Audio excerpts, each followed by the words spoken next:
Alléluia. Yamba loyembo motema. Zwa loyembo ya motema, ibonza na pesi na yokolo. Misama yawe.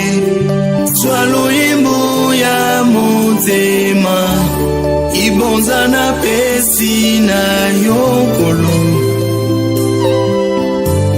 Misama yawe. Kembo ezali ya yo,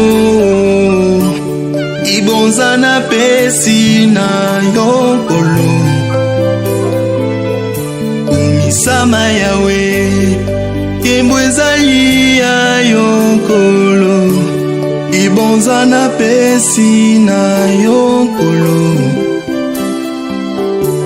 Misama yawe. Nani oya kufelanga, atika nkembo na likolo. Ezali yo Yesu.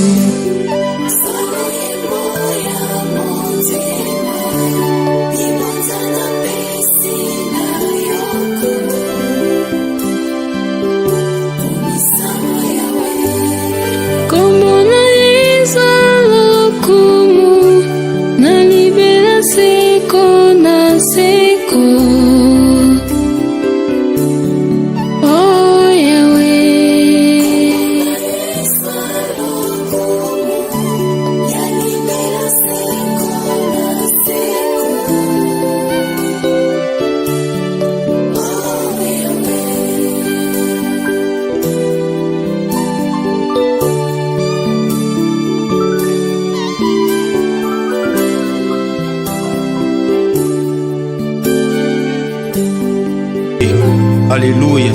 Yamba loyembo motema.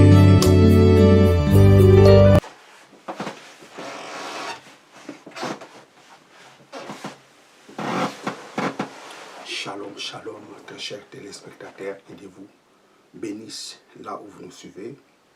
Bien, vous êtes dans CGC TV, croissez dans la grâce et dans la connaissance télévision avec les pasteurs Jimmy. C'est bien, très chers téléspectateurs. Le thème de ma prédication aujourd'hui est intitulé « La victoire pour le salut de celui qui croit ». Bien, je vais faire la prière avant de commencer ce message. Éternel Dieu, je te rends grâce pour cette opportunité que tu m'as accordée pour prêcher ta parole. Laisse que ton esprit illumine le cœur de tous ces assaillants qui suivront ce message pour qu'ils arrivent dans la vraie connaissance de ta parole. Je te rends toute la gloire au nom de Jésus-Christ, notre Seigneur et notre Sauveur. Amen. La victoire pour le salut de celui qui croit. Alors commençons d'abord par le salut. C'est quoi le salut? Le salut,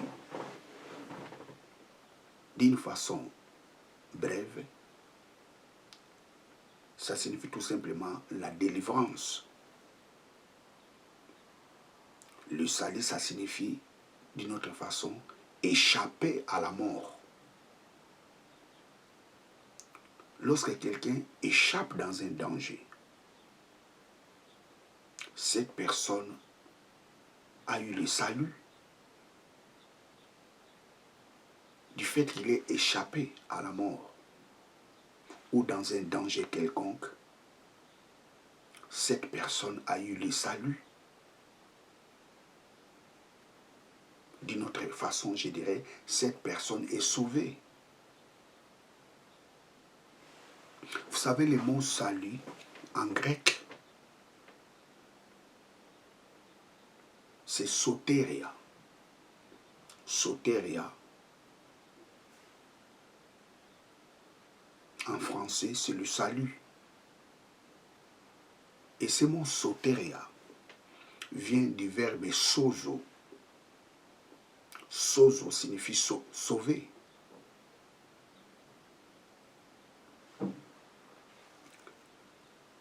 Vous savez, très chers téléspectateurs, l'homme, après avoir désobéi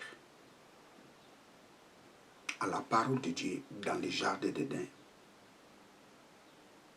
l'homme était devenu l'esclave du diable.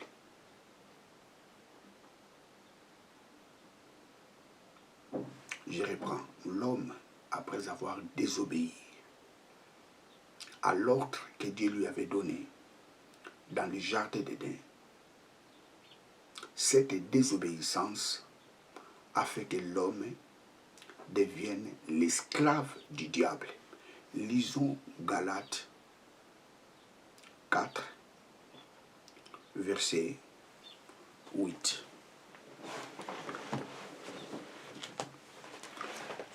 Galates 4, 8.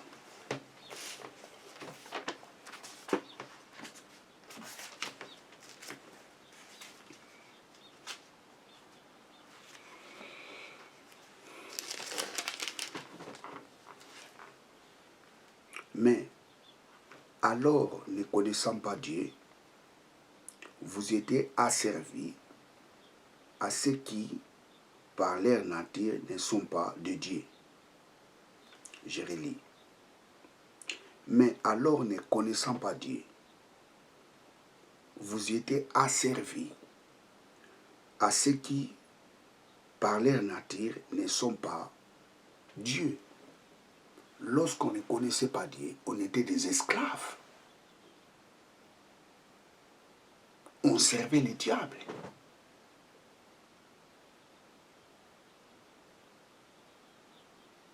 Praise God.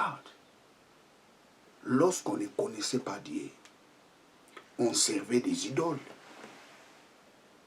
D'une autre façon, on était des esclaves des idoles. Or, derrière les idoles, se cache le diable.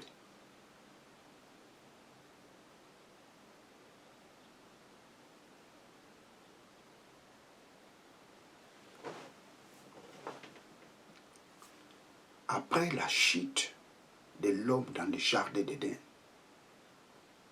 l'homme était devenu esclave du diable.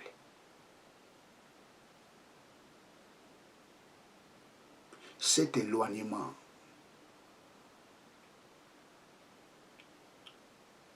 qui avait fait que l'homme puisse perdre la notion de Dieu. Du fait que l'homme n'était plus devant la présence de Dieu. Cet éloignement a fait que l'homme puisse perdre la notion de Dieu. Alors qu'est-ce qui s'est passé? C'est le diable qui était venu récupérer l'homme pour faire l'homme son esclave. Autrefois, ne connaissant pas Dieu, nous étions des esclaves.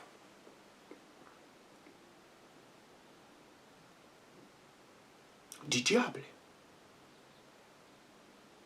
Mais or, au commencement, l'homme n'était pas esclave du diable. L'homme était dans la présence de Dieu.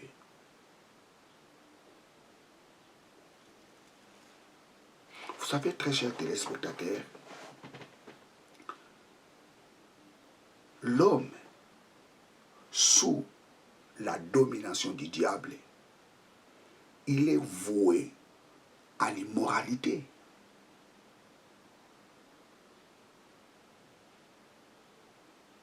L'homme étant qu'esclave du diable, il est voué à l'immoralité. Il est voué de marcher selon les désirs de la chair. Galates chapitre 5, verset 19 à 21.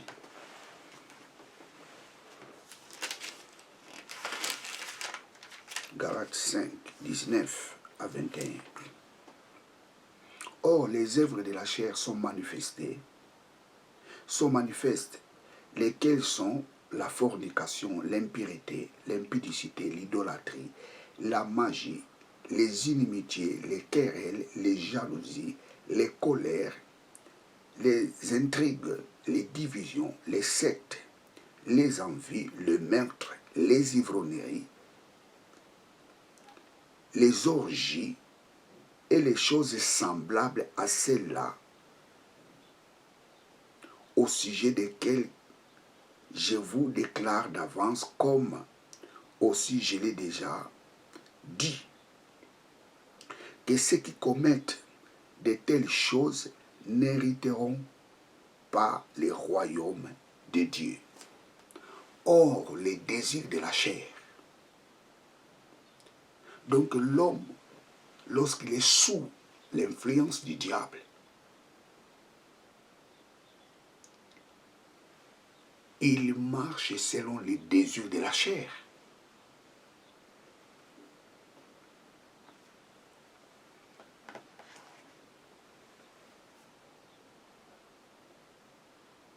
Vous savez, très chers téléspectateurs, l'homme sous la domination du diable, il est privé de la gloire de Dieu.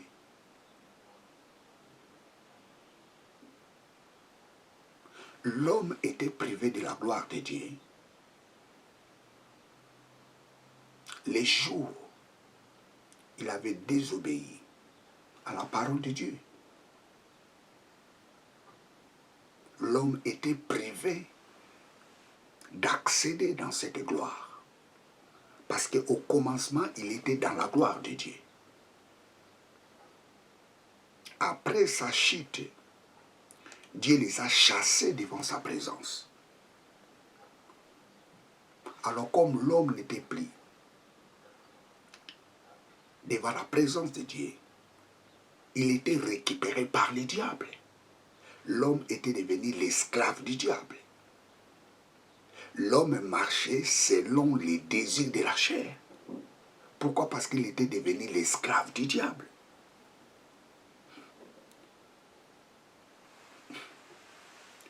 Romains 3, verset 23, que nous dit la parole de Dieu. Tous sont péchés, sont privés de la gloire de Dieu.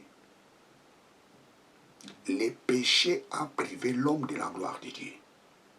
Mais au commencement, l'homme était dans la gloire de Dieu.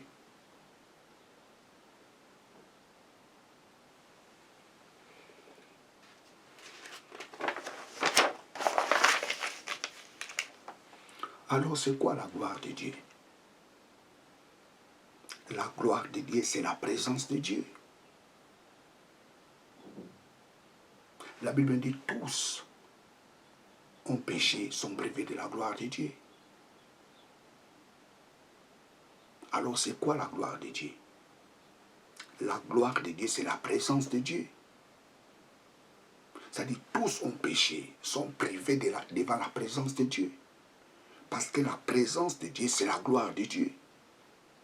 Exode 33, verset 18 à 22. Exode 33.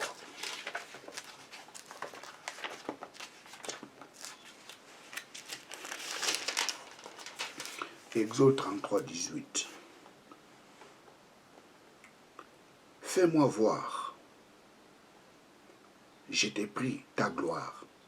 Et il dit, je ferai passer toute ma bonté devant ta face, et je crierai les noms de l'Éternel devant toi. Et je ferai grâce à qui je ferai grâce, et je ferai miséricorde à qui je ferai miséricorde. Et il dit, tu ne peux pas voir ma face, car l'homme ne peut me voir et vivre.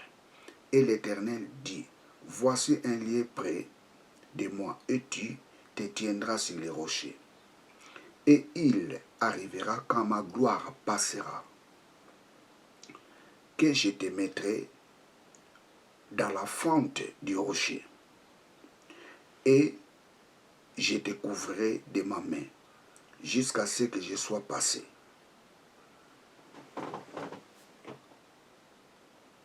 Moïse dit, ô Père, fais-moi voir ta gloire.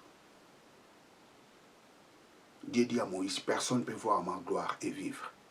Mais j'ai fait grâce à qui j'ai fait miséricorde à qui je vais. Or, la gloire que Moïse demandait, c'était la présence de Dieu. Donc, la gloire de Dieu, c'est la présence de Dieu. Tous ont péché, sont privés devant la présence de Dieu. Pourquoi? Parce que la présence de Dieu, c'est la gloire de Dieu.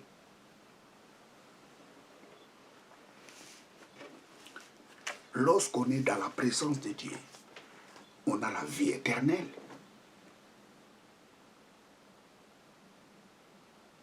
Lorsqu'on est devant la présence de Dieu, lorsqu'on est devant la gloire de Dieu, on a la sécurité. Tu ne peux pas être devant la présence de Dieu et vivre en insécurité. Tu ne peux pas être devant la présence de Dieu et vivre dans la misère. Tu ne peux pas être devant la présence de Dieu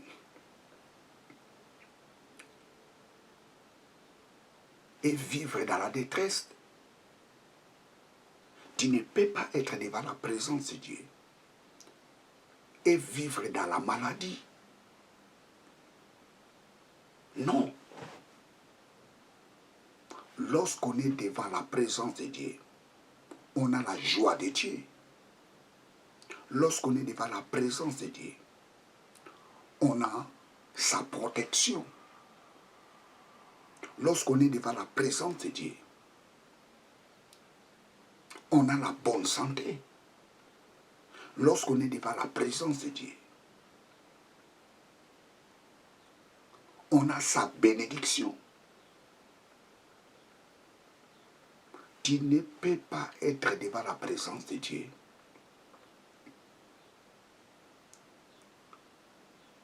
et être envoûté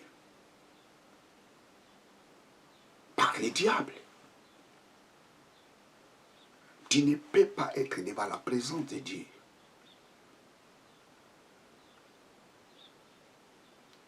et échouer dans la vie. Tu ne peux pas être devant la présence de Dieu et vivre dans la maladie. Tu ne peux pas être devant la présence de Dieu et vivre dans la misère. Non. La présence de Dieu, c'est la gloire de Dieu. Lorsqu'on est devant la présence de Dieu, on a la joie de Dieu. Lorsqu'on est devant la présence de Dieu, on a de l'assurance.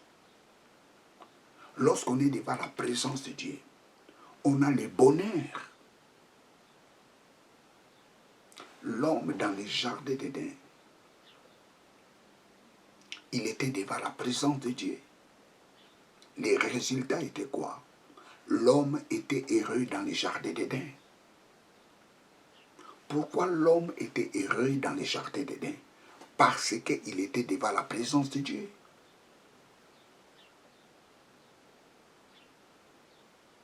Devant la présence de Dieu, nous avons la vie éternelle. Devant la présence de Dieu, nous avons la sécurité, la bonne santé, la prospérité, la paix, le bonheur, la joie. Que sais-je encore? Et l'homme a perdu toutes ces choses. Pourquoi? Parce qu'il a désobéi à l'ordre que Dieu lui avait donné. Et l'homme était devenu l'esclave du diable. L'homme était voué à la mort. L'homme était voué à l'échec. L'homme était voué à la médiocrité. L'homme était voué à la maladie. L'homme était voué d'être sous la domination des démons.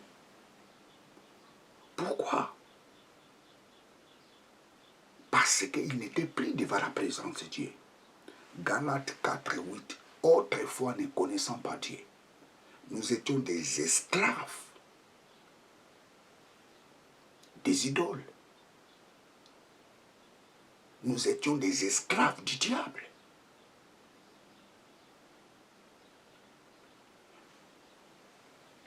Mais écoutez, les jours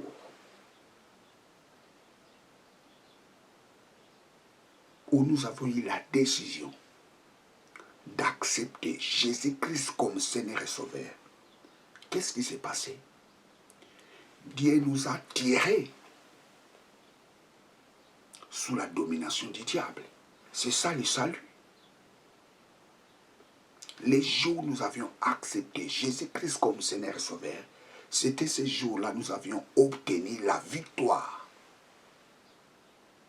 de notre salut. Pourquoi? Parce que Dieu nous a fait sortir sous la domination du diable.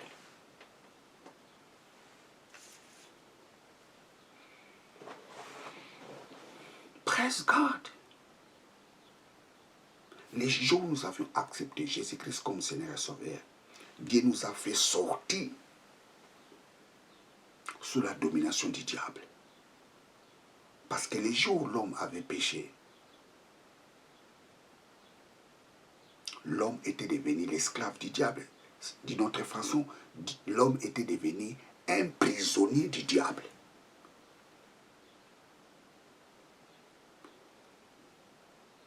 Maintenant, les jours où nous avons eu la décision d'accepter Jésus-Christ comme Seigneur et Sauveur, Dieu nous a fait sortir dans ces prisons du diable. Et c'est ça le salut. Dieu nous a tirés du danger.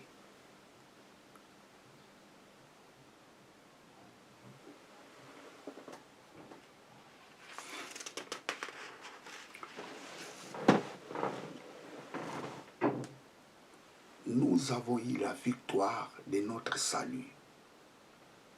Les jours où nous avons cru au Seigneur Jésus-Christ. Les jours où nous avions accepté Jésus-Christ comme notre Seigneur et notre Sauveur, c'était ces jours-là. Nous avions eu la victoire de notre salut. Lisons Marc 16, 16.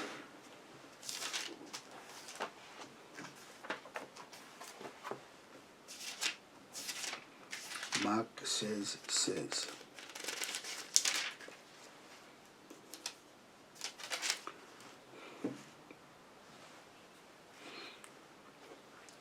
Celui qui aura cru et qui aura été baptisé sera sauvé. Celui qui n'aura pas cru sera condamné. Je relis, ou je peux commencer au verset 15. Et leur dit, allez faites tout le monde et prêchez l'évangile à toute la création. Celui qui aura cru et qui aura été baptisé sera sauvé. Donc l'homme a la victoire pour le salut les jours où il a eu la décision d'accepter Jésus-Christ comme son Seigneur et son Sauveur.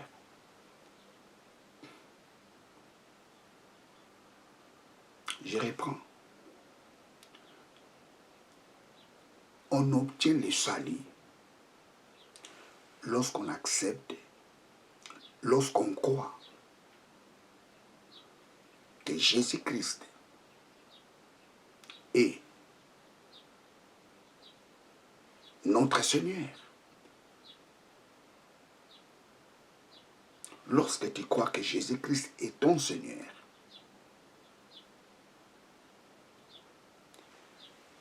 les résultats est que tu obtiens le salut. Tu ne peux pas obtenir le salut sans pourtant croire au Seigneur Jésus-Christ. Donc il y a des choses. Croire Jésus est Christ et Seigneur. Lorsque quelqu'un croit que Jésus est Christ et Seigneur, cette personne obtient la victoire pour son salut. D'une autre façon, l'homme est tiré du danger. Les dangers, c'était le diable.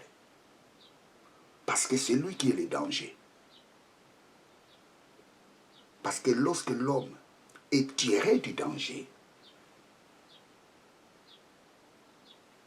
celui-ci obtient le salut.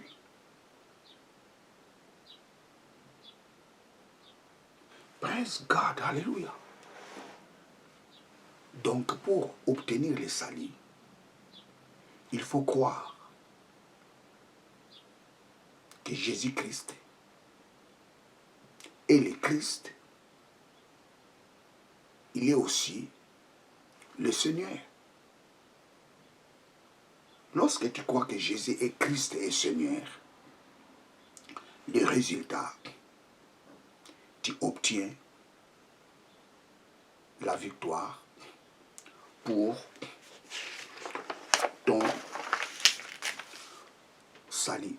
Vous savez, très chers téléspectateurs, si nous lisons bien Marc chapitre 16, verset 15 à 16, la Bible nous dit ceci.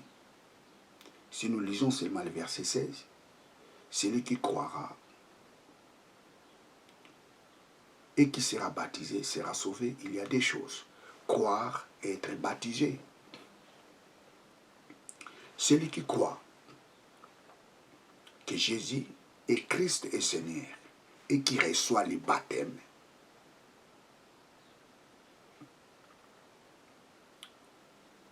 cette personne est sauvée. Vous savez, très chers téléspectateurs, le baptême est lié à notre salut. Je reprends, le baptême est lié au salut. D'une autre façon, je dirais, le salut égale croire en Jésus-Christ plus le baptême. Tous ceux qui refusent le baptême ne sont pas sauvés. Je reprends, tous ceux qui refusent le baptême ne sont pas sauvés. Pourquoi? Parce que le baptême est lié avec notre salut. Le baptême, c'est un ordre que Jésus-Christ a donné. Marc 16, 15 à 16, Matthieu 28, 19 à 20. Allez faire toutes les nations les disciples, les baptisant au nom du Père, du Fils et du Saint-Esprit. Le baptême est très important dans la vie d'un enfant de Dieu. Tout chrétien qui refuse le baptême n'est pas encore sauvé. Pourquoi? Parce que le baptême est lié à notre salut. La première chose, croire au Seigneur Jésus-Christ. La deuxième chose, il faut être baptisé. Vous savez, très chers téléspectateurs, le baptême est un symbole. Le baptême n'enlève pas les péchés. Mais le baptême est un signe extérieur de ton engagement envers Dieu. Je reprends, le baptême n'enlève pas les péchés.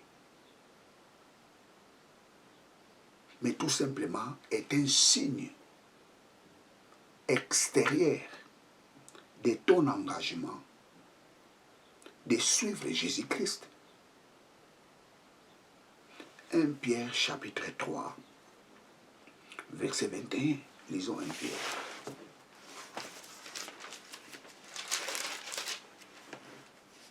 Pierre 3.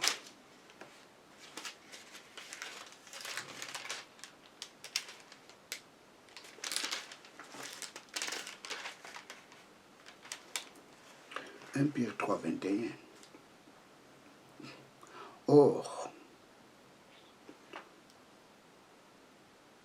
Or, ce type vous sauve. Non, on peut commencer au verset.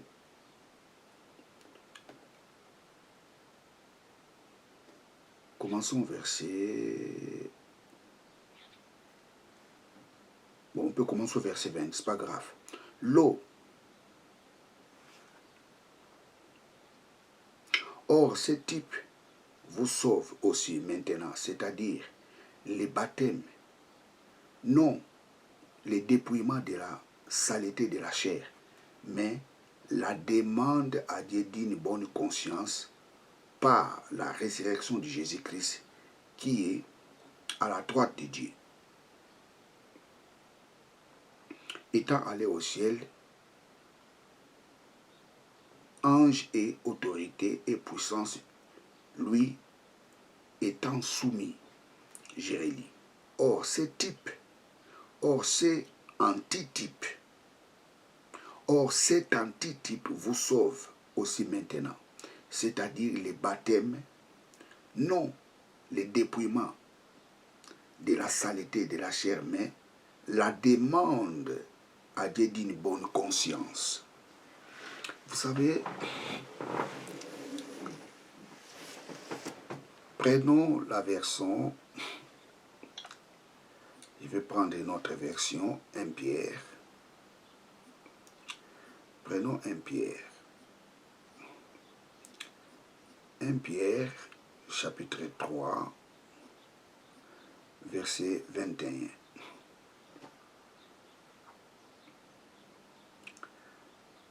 Bon, prenons Louis II.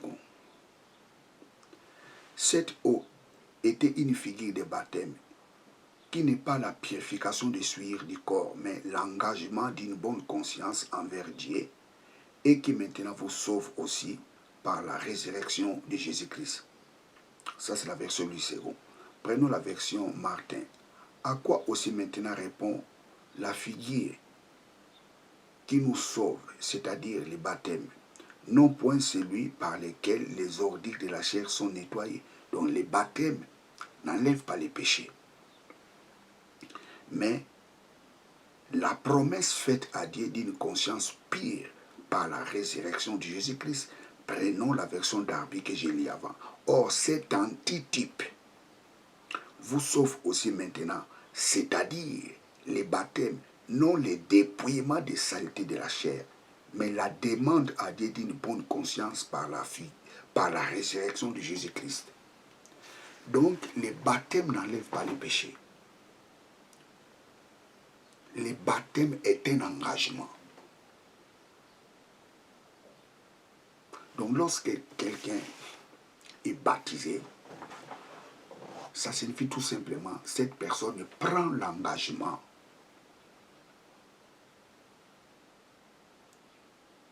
de suivre Jésus-Christ.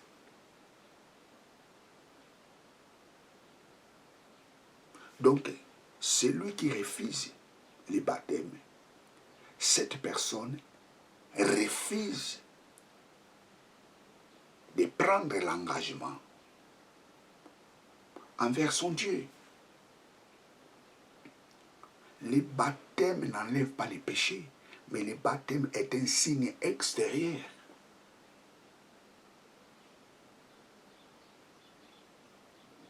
Qui confirme notre engagement envers Dieu.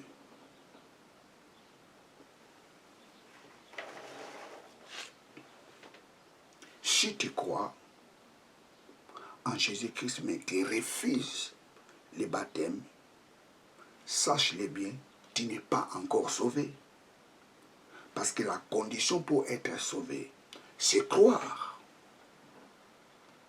au Seigneur Jésus-Christ. Et la deuxième chose, être baptisé. Les baptêmes n'enlèvent pas les péchés, mais les baptêmes confirment. C'est un signe extérieur qui confirme que tu prends la décision, tu prends l'engagement, tu fais la promesse de suivre Jésus-Christ tout au long de ta vie. Oui, il y a des églises qui refusent les baptêmes. Il y a des églises qui disent que non. L'important, ce n'est pas le baptême, l'important, c'est croire au Seigneur Jésus-Christ. Et si tu crois au Seigneur Jésus-Christ, tu refuses les baptêmes, tu n'es pas encore sauvé. Tous ceux qui refusent les baptêmes ne sont pas encore sauvés. Pour être sauvé, il faut croire au Seigneur Jésus-Christ. La deuxième chose, il faut être baptisé. Les baptêmes n'enlèvent pas les péchés. Mais le baptême est un signe extérieur qui témoigne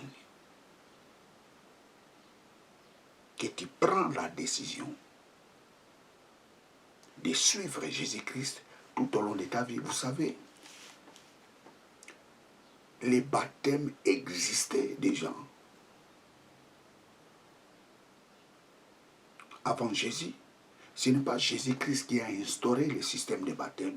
La preuve en est que Jean-Baptiste est baptisé. C'est-à-dire que les baptêmes existaient déjà avant.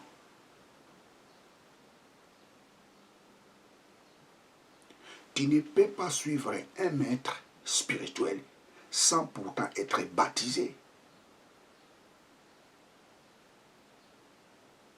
Ce n'est pas Jésus-Christ qui a amené les doctrines, plutôt la doctrine des baptêmes.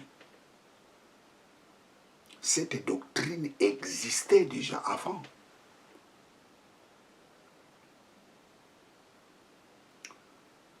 Tu ne peux pas suivre un maître sans pourtant être baptisé. Parce que le baptême, ça signifie tout simplement, je prends l'engagement, je prends la décision de te suivre. Les baptêmes n'enlèvent pas les péchés. Mais c'est croire en Jésus-Christ qui enlève les péchés. Lorsque tu crois au Seigneur Jésus-Christ, tes péchés sont pardonnés. Plutôt, tes péchés sont effacés. Pas pardonnés, effacés.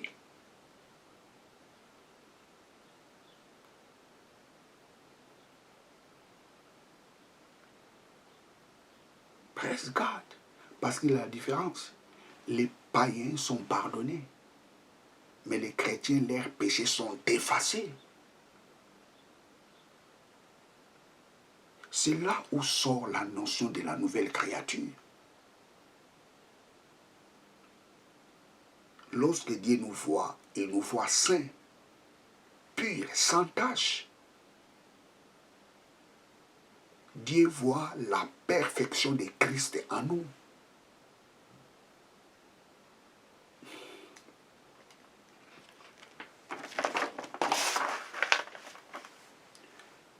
Les baptêmes confirment notre salut.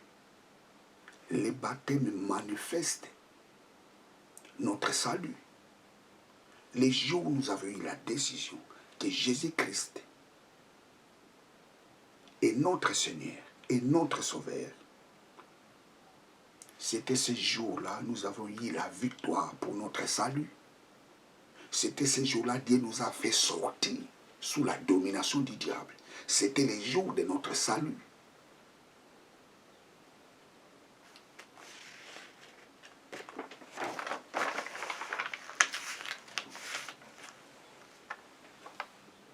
Waouh! Lisons Colossiens, chapitre 1, verset 12 à 13.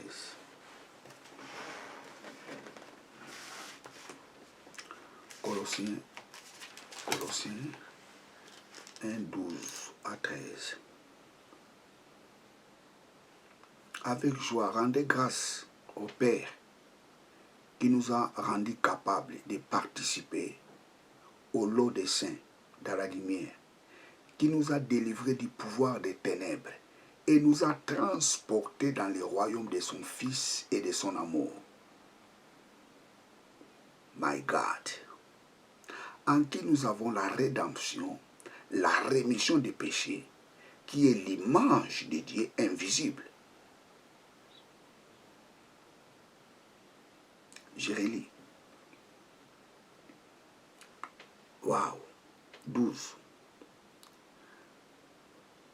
Rendant grâce au Père qui nous a rendus capables de participer au lot des saints, dans la lumière, qui nous a délivrés du pouvoir des ténèbres et nous a transportés dans le royaume du Fils de son amour, en qui nous avons la rédemption, la rémission des péchés, qui est l'image du Dieu invisible,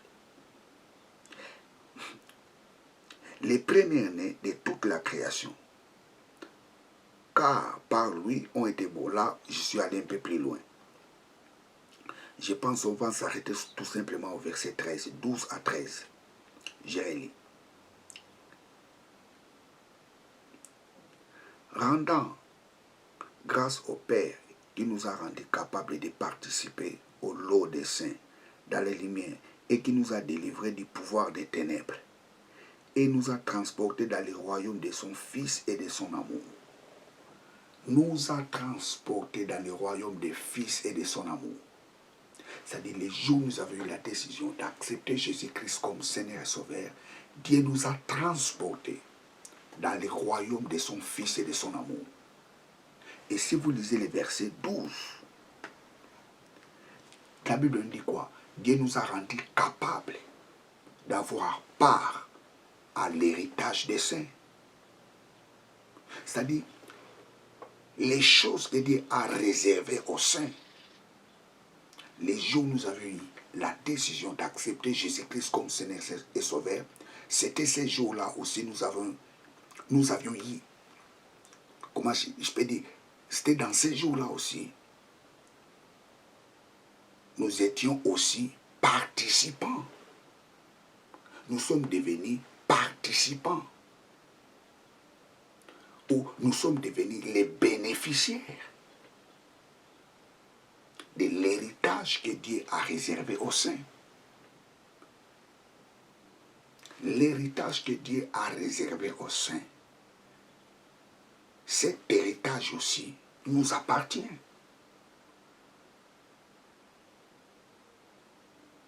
Parce que Dieu nous a rendus capables d'avoir part dans cet héritage. Tout ce que Dieu a réservé aux saints, cet héritage aussi nous appartient. Nous avons part dans cet héritage. Pourquoi? Parce que Dieu nous a rendus capables d'avoir part dans cet héritage. Et nous avons eu part dans cet héritage les jours où nous avons eu la décision d'accepter Jésus-Christ comme Seigneur et Sauveur. Praise God, hallelujah. La victoire pour le salut de celui qui croit. Nous avons eu la victoire pour notre salut les jours où nous avons eu la décision d'accepter Jésus-Christ comme Seigneur et Sauveur. Praise God, hallelujah. Écoutez, très chers téléspectateurs. Dieu t'a rendu capable d'avoir part dans l'héritage des saints. Tout ce que Dieu a réservé aux saints, Dieu a la part dans cet héritage. Que nous dit la parole de Dieu? Nous sommes co-héritiers avec Christ. Nous sommes héritiers avec Christ. C'est nous bénéficions 100% avec Christ. Christ bénéficie 100%. Nous aussi, nous bénéficions 100%. Pas 50%. Dieu nous a rendus capables d'avoir part dans l'héritage des saints.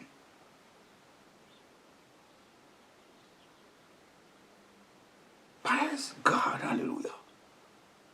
Tout ce que Dieu a réservé aux saints, nous avions notre part.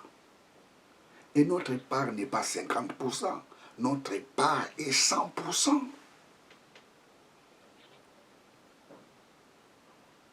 Dans l'héritage des saints, nous avons la vie éternelle. nous avons la vie éternelle en Christ. Dans l'héritage des saints, nous avons la résurrection des morts. Dans l'héritage des saints, nous avons la protection. Dans l'héritage des saints, nous avons l'excellence. Dans l'héritage des saints, nous avons la bonne santé. Dans l'héritage des saints, nous avons la protection. Dans l'héritage des saints, nous avons toutes les bonnes choses.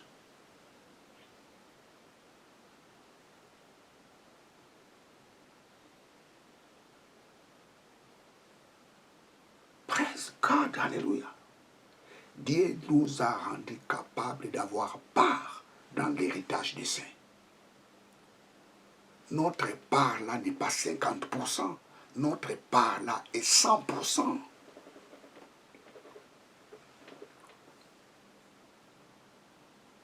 Nous avions obtenu notre salut, notre victoire pour notre salut. Les jours où nous avions accepté Jésus-Christ comme Seigneur et Sauveur, nous sommes pris sous les dangers du diable. Dieu nous a tirés dans ces dangers. Nous sommes hors du danger. Et là où nous sommes, personne ne peut nous toucher. Pourquoi personne ne peut nous toucher? Parce que nous sommes devant la présence de Dieu. L'Épître aux Éphésiens nous dit, nous avons eu l'accès devant sa présence. Tu es devant la présence de Dieu, personne ne peut toucher à ta vie. Tu es devant la présence de Dieu, personne ne peut tripoter à ta vie. Tu es devant la présence de Dieu, personne ne peut maudire ta vie. Tu es devant la présence de Dieu, personne ne peut jeter un mauvais sort pour ta vie. Tu es devant la présence de Dieu.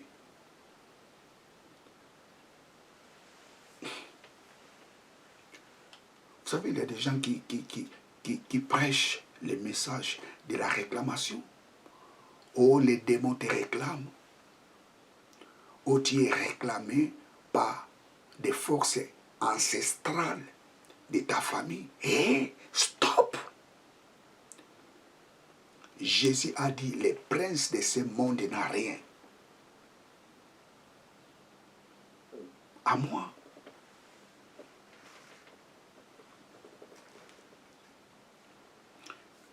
Jean 14, 30.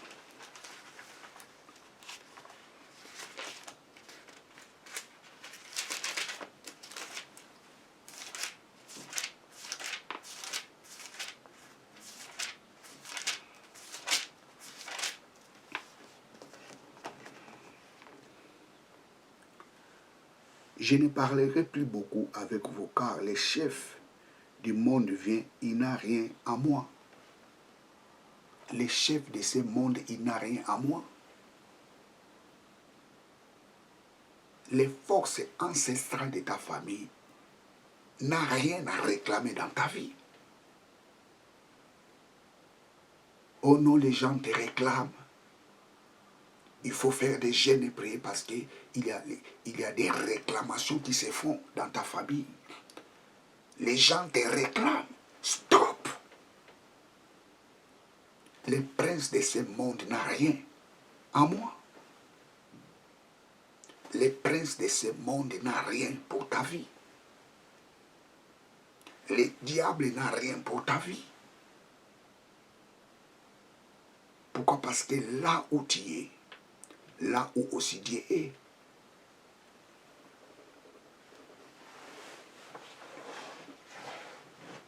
il ne faut pas écouter ce genre de prédication. Oh, on est en train de réclamer, on est en train de te réclamer. Ça, ce sont des gens qui prêchent le message de l'apologie diabolique.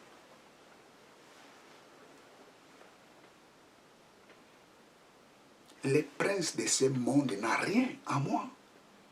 Les princes de ce monde n'ont rien pour ta vie. Pourquoi? Parce que tu es en Christ.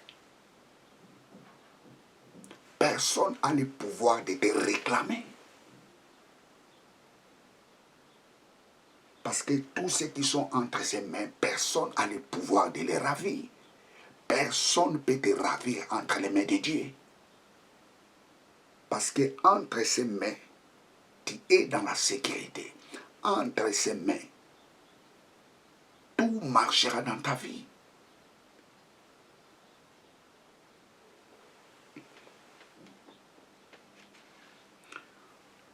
Les jours où nous avons eu la décision d'accepter Jésus-Christ comme notre Seigneur et notre Sauveur, c'était ces jours-là nous avons eu la victoire pour notre salut. Bien très chers téléspectateurs, je suis à la fin de ma prédication. Tu dois comprendre une chose, que les jours où tu avais eu la décision d'accepter Jésus-Christ comme ton Seigneur et ton Sauveur, c'était ces jours-là, tu avais eu la victoire pour ton salut. Dieu t'a mis hors du danger.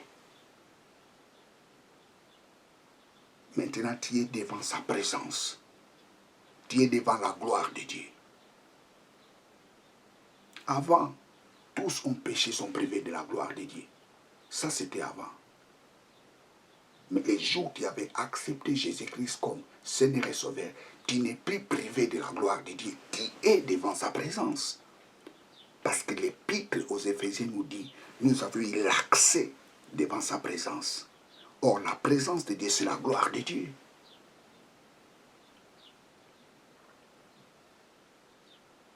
Praise God, alléluia. Est-ce que tu veux accepter Jésus-Christ comme Seigneur et Sauveur?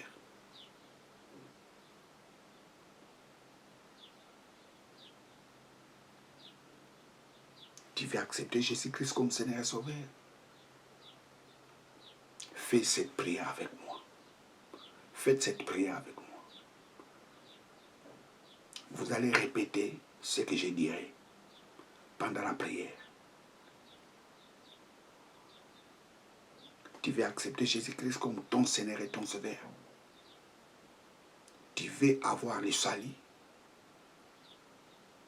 Tu veux avoir le salut. Parce qu'il y a un seul nom qui peut sauver l'homme, c'est le nom de Jésus. Il y a le salut en aucun autre nom. Tu veux accepter Jésus-Christ comme ton Seigneur et ton Sauveur. Pour avoir ce salut, il y a une seule chose. Croire que Jésus-Christ est ton Seigneur et ton Sauveur. Parce que l'homme a la victoire pour son salut lorsqu'il croit que Jésus-Christ est son Seigneur et son Sauveur.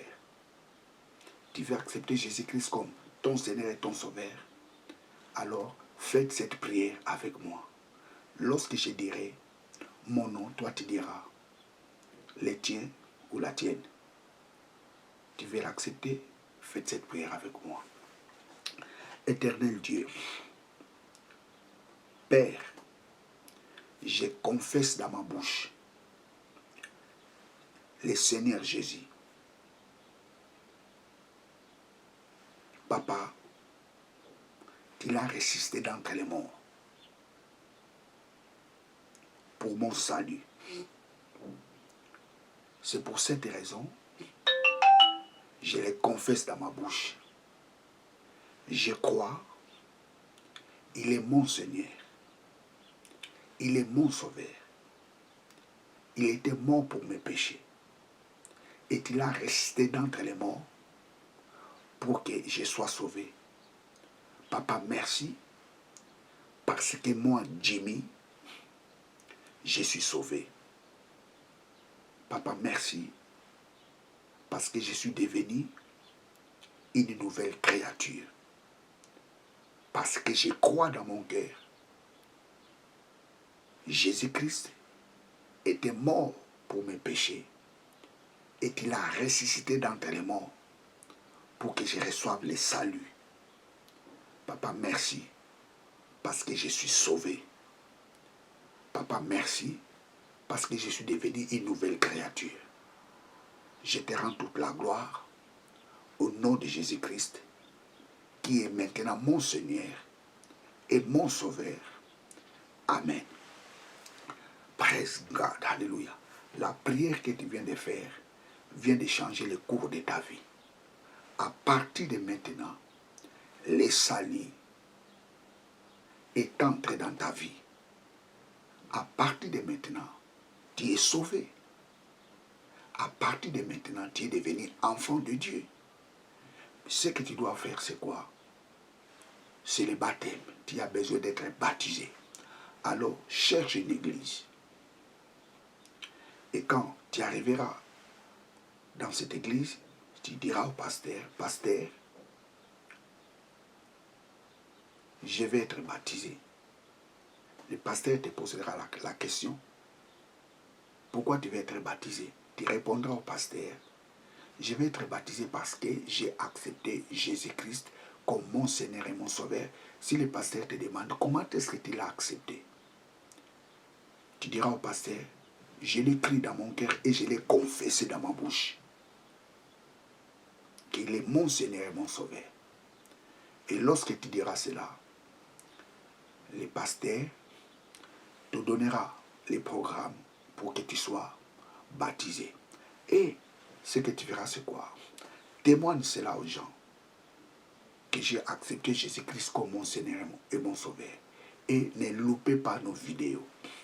À chaque fois, tu vois nos messages, écoutez nos messages et partage cela. Bien, vous étiez avec le pasteur Jimmy Senga. Que Dieu vous bénisse. Ciao.